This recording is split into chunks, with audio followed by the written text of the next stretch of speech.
thanks for being here today. I was supposed to fly out right after this and go direct to D.C. to vote on some legislation that's being talked about. But it looks like I don't have to fly out till tomorrow. But we wanted to play it safe, do it here.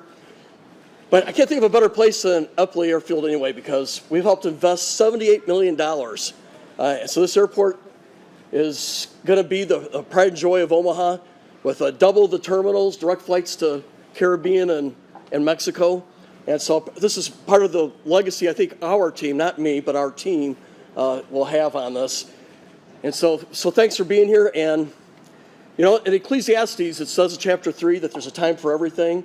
It's a time for every season of activity under the sun. And 10 years ago in 3 months, Angie and I and our family made an announcement we were going to be a candidate for Congress.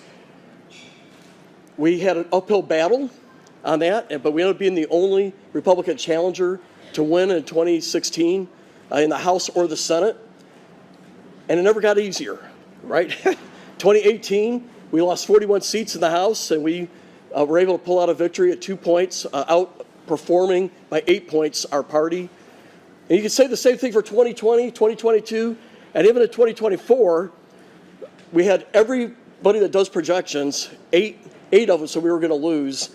We had like 8 polls saying we were down, and we ended up winning by 2 points when the top of the ticket, Vice President Harris won by 5.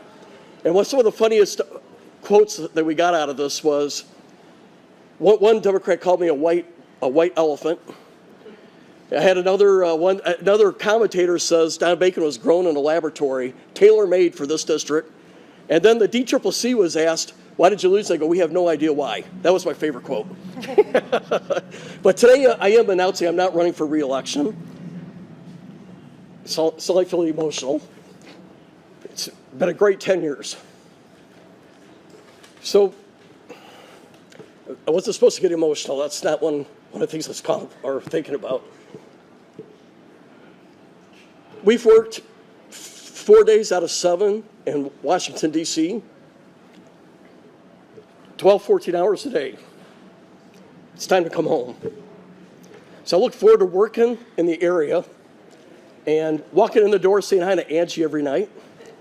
Now, this may be harder on her than me, but I look forward to coming home every night, and I also look forward to seeing, we have 3 adult children here who are married and living in the area. We also have 8 grandchildren total within 10 minutes of our house. And where's Elliot at? You want to step up here? This guy the other day goes, Grandpa, when are you going to retire? I want to see you more. So anyway, that's going to be fun to do that. Also, I wanted to just got to be honest. I think that we could win this district. I'm in a great position to win again. Politically, we're doing a great job with swing and voters. But it takes 12, 14 hours a day. And I want to devote more of that time to the family. And to win this district, you got to be all in. And you can't leave anything on the table. And we've done it 5 times.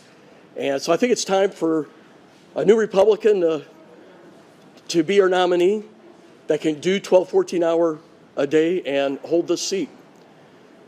I would also just want to add that I'm not going to retire. I am going to be active in this community.